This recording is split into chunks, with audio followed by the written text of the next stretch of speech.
हमने कई ऐसे केसेस कोर्ट्स में देखे हैं जो आए दिन पॉलिटिकल होते हैं। अब चाहे कुछ अरेस्टेड सीएम्स की बात उठा ले या कई और मिनिस्टर्स बेल की मांग करते हुए पहुंच जाते हैं। इसमें टॉप में तो आम आदमी पार्टी के मेंबर्स ही दिखे हैं और जहां कितनों को बेल मिल जाती है वहीं कुछ लोग दूसरे मामलों की वजह से जेल में रह जाते हैं। और ऐसा ही कुछ अभी बीते दिनों ही दिल्ली सीएम अरविंद केजरीवाल के साथ हुआ था। हालांकि जब पॉलिटिकल केसेस जुडिशरी में देखने को मिलते हैं वैसे ही कई लोगों ने जुडिशरी में पॉलिटिक्स की बात उठाई है और कुछ जजेस को बायस्ड बताया है। अब इसमें कितनी सच्चाई है ये हम नहीं कह सकते हैं, पर इस मामले का एक इंटरेस्टिंग पहलू ये है कि जुडिशरी के कुछ लोग भी पॉलिटिक्स ज्वाइन करते हुए देखे गए हैं। कुछ महीनों पहले हमने देखा था कि कैसे कलकत्ता हाईकोर्ट के फेमस जज जस्टिस अभिजीत गंगोपाध्याय ने अपनी रिटायरमेंट के पहले ही रेजिग्नेशन देते हुए देश में तहलका मचा दिया था जब उन्होंने जुडिशरी छोड़कर बीजेपी ज्वाइन कर लिया था। और कुछ वैसा ही वापस से देखने को मिला है। यहाँ हम किस जज की बात कर रहे हैं और उनकी बीजेपी ज्वाइन करने के पीछे का क्या मकसद था हम आगे देखेंगे। तो यहाँ बात हो रही है फॉर्मर मध्य प्रदेश हाईकोर्ट जज जस्टिस रोहित आर्या की, जिनके अप्रैल 27 की रिटायरमेंट के 3 महीने बाद उन्होंने अब बीजेपी को ज्वाइन करके सबको एक बहुत बड़ा शौक दिया है। ऐसे आए दिन जजेस का पॉलिटिकल पार्टी ज्वाइन करना लोगों में वापस से एक सवाल को उठा रहा है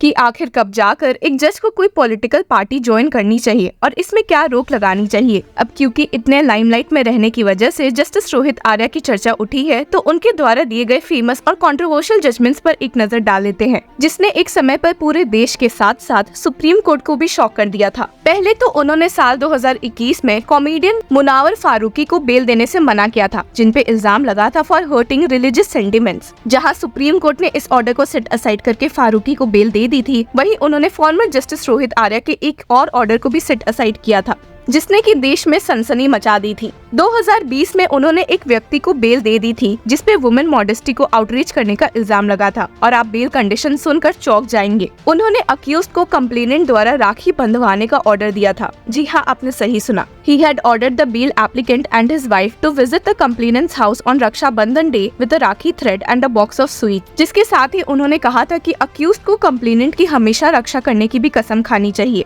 हालांकि सुप्रीम कोर्ट ये बेल ऑर्डर सुनकर काफी भड़क गई थी और फटकारते हुए ये बेल ऑर्डर सेट असाइड किया था। वही फॉर्मर जज अब जब बीजेपी को ज्वाइन कर रहे हैं तो लोगों में काफी हलचल मची हुई थी और इसका reason former justice Rohit Arya ने लाइव लॉ को दिए एक इंटरव्यू में ये कहा है कि बीजेपी और उनके आइडल्स बहुत मैच करते हैं, इसलिए ही उन्होंने इस पार्टी को ज्वाइन करने का फैसला लिया है। He stated, "My thinking aligns with the philosophy of the BJP, a party that believes in human values. My effort is to ensure justice for the marginalized and downtrodden sections of society. I want to bring such people into the mainstream, and the BJP as a political party will help me in doing this." और तो और उन्होंने ये भी कहा है कि कैसे बीजेपी के साथ जुड़कर उनका ये सपना पूरा हो सकता है। And stated, "I want to ensure socio-economic justice for even the last man in society. This remains my philosophy. I will continue to be in public life, helping others. By joining BJP, I will continue to work for the people and for the cause of humanity." अब लोगों के मन में ये सवाल उठ गया था कि क्या फॉर्मर जज जस्टिस अभिजीत गंगोपाध्याय के जैसे ही रोहित आर्या भी पॉलिटिक्स लड़ेंगे। पर इस बात को क्लैरिफाई करते हुए उन्होंने साफ कहा है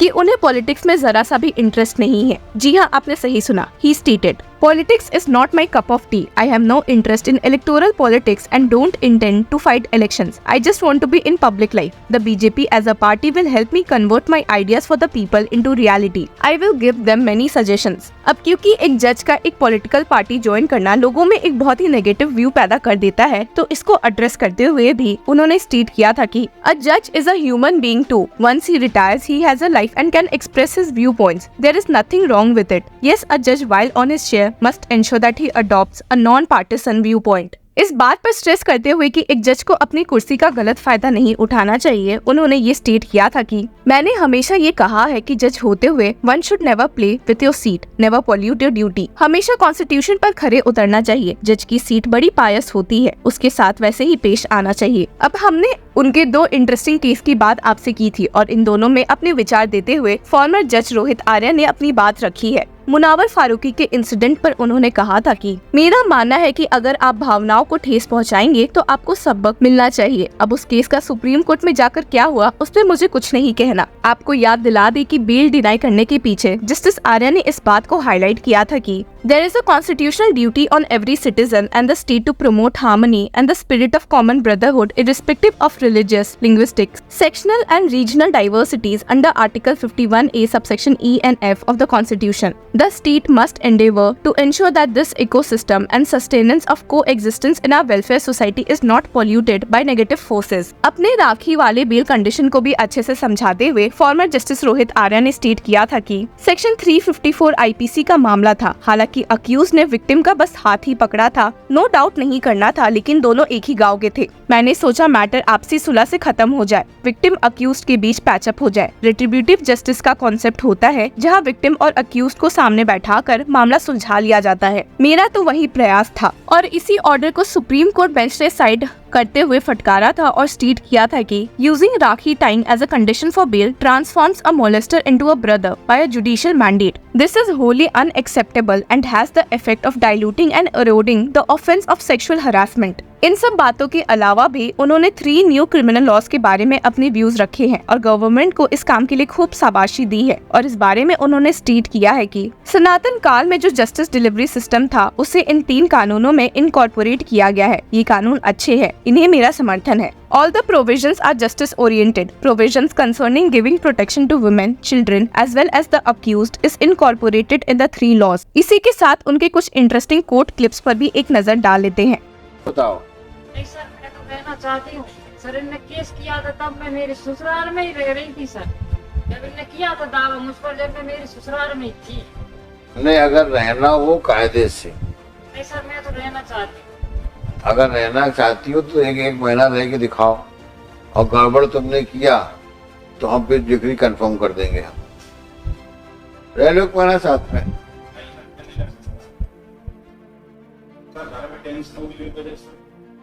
क्या टेंशन होगी?